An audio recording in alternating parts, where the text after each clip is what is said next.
What's up, guys? So, yeah, quick one. How's everybody doing? Hope you guys are doing all right. So, elections are done.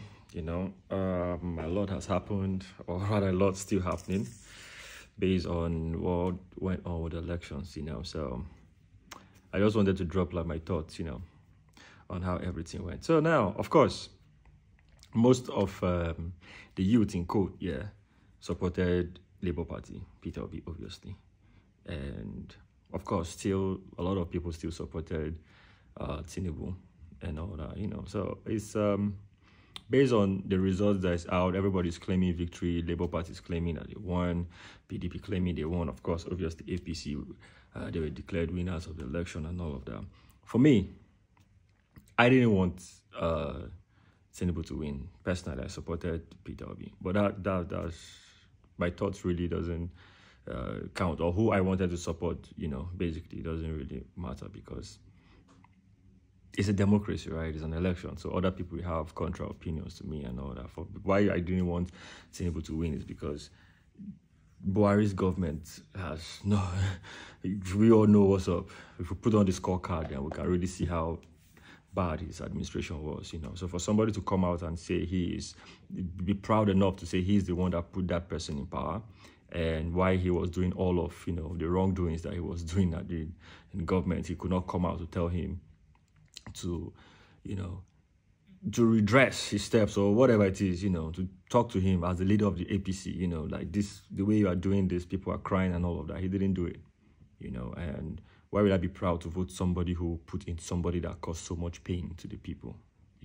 Nothing just worked. There's absolutely no sector that this present administration can say, I came into power and then I've improved. Absolutely nothing. There's even whatever they think they want to do, there's always like the negative side to it so much that, you just cannot pinpoint something, that has really impacted the lives of people. So, anyways, elections done.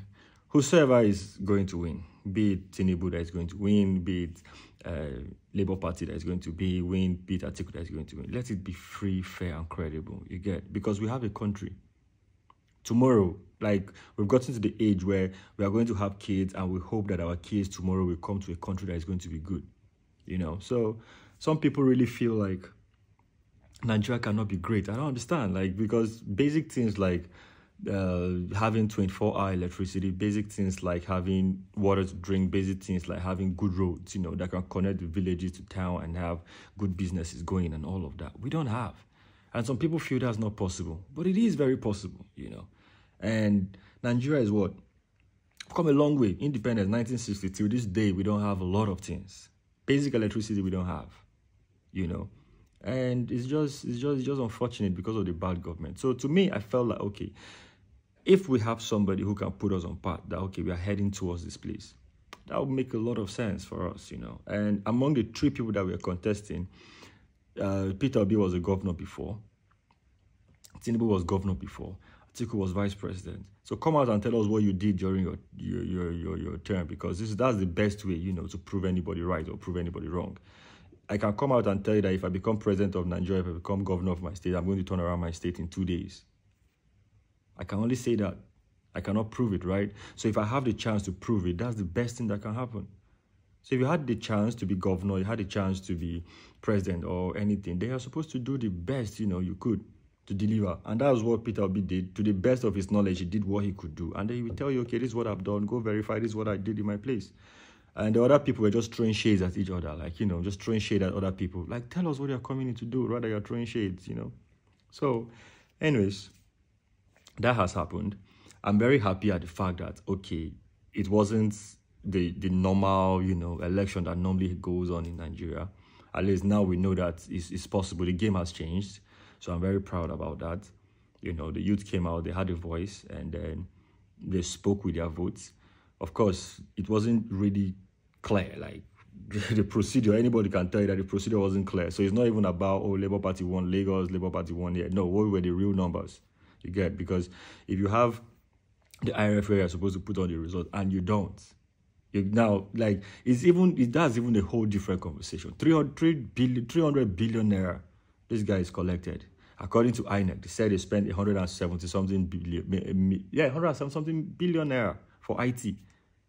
And you don't have a basic server that you can put up results. You are talking about somebody got you hacked and all of that. That's appalling. That's an insult to the whole nation, you know, that we cannot have a credible election after how many years of it.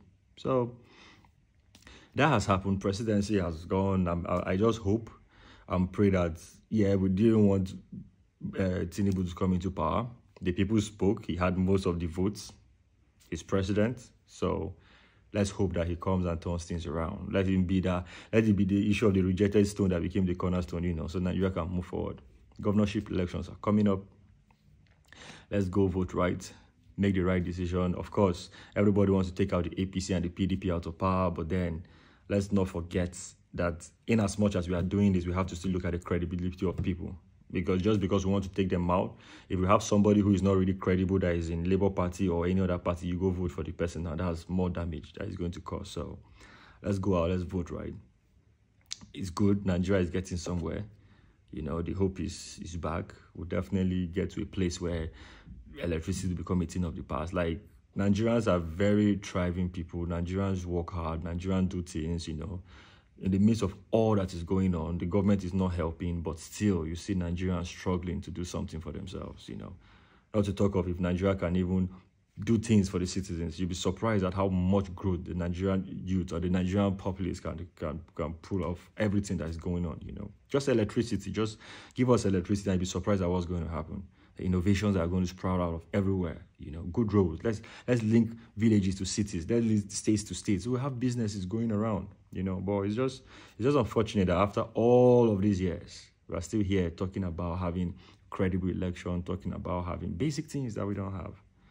So it was a good one, and I just want to encourage everybody, don't give up. We've tried, you know, at least a statement has been made, and then we are moving towards that direction. So let's not give up. Everything will still fall in line. At least the game has changed. You know, anyhow anybody wants to read, the game has really, really changed. So it's a plus, you know. So Saturday is coming up, governorship elections. In my opinion, those are the worst people, because the presidency can be doing whatever it is that they're doing, but the closest people, the closest government to the people is from the local government to the state government. So you see those state governors, those are the worst set of people, because it's surprising how somebody will work months without being paid. For what reason? You are getting your allocation from the federal government. You are getting internet-generated revenue every single month that comes up. But then you are not paying your staff salaries and all of that. It's very, very appalling. It's very, very bad. Like, that's supposed to be like a crime, you know, that if you don't pay these salaries, like, it's supposed to be something you should be jailed for, you know. And some of these governors have the audacity to come out and say they want to contest for Senate and go represent the people in the Senate House when you just cannot even pay the salaries, you know. Most of the people don't even know what the senators are supposed to do for them. If you go to the states, for instance, the senators don't live in DC. The senators live in their constituencies. So anytime they have sittings, they go to Washington, DC, and they sit down there, you know, deliberate on what's going on, and then they leave back to their constituencies. But we have senators and House of Rep members. Everybody is in Abuja, you know. They come back home once in a while. When they come home, they don't go to their constituencies. They stay in the houses they have in the capital city, and then they're back to Abuja to go and do what? You know, pass bills they want to pass without consulting the people from their constituencies, nothing. So even the people, I don't understand what they feel like these people are supposed to do. Some demigods or what? They are representing you. But because how Nigeria is just very, very bad, we don't even have the procedure to recall a senator or a House of Rep member. It's so tedious that it's almost impossible to do. If not, they're representing you. And if they go there and pass a bill that you don't like, if they vote for it, it's supposed to be mandated that every bill that is passed, we are supposed to know which senator and which House of Rep said yes to that bill. So you know that, oh, this person is representing us and this is what he signed up for, you know, and things like that. But anyways, like I said, to me, governors are really, really, really the problem in that country. So if you can get it right, we'll definitely move forward. So that's just a little rant I had to, you know, put up on the whole election thing. So you guys stay blessed. Let's come out again on Saturday and then get it right with the governors. All right.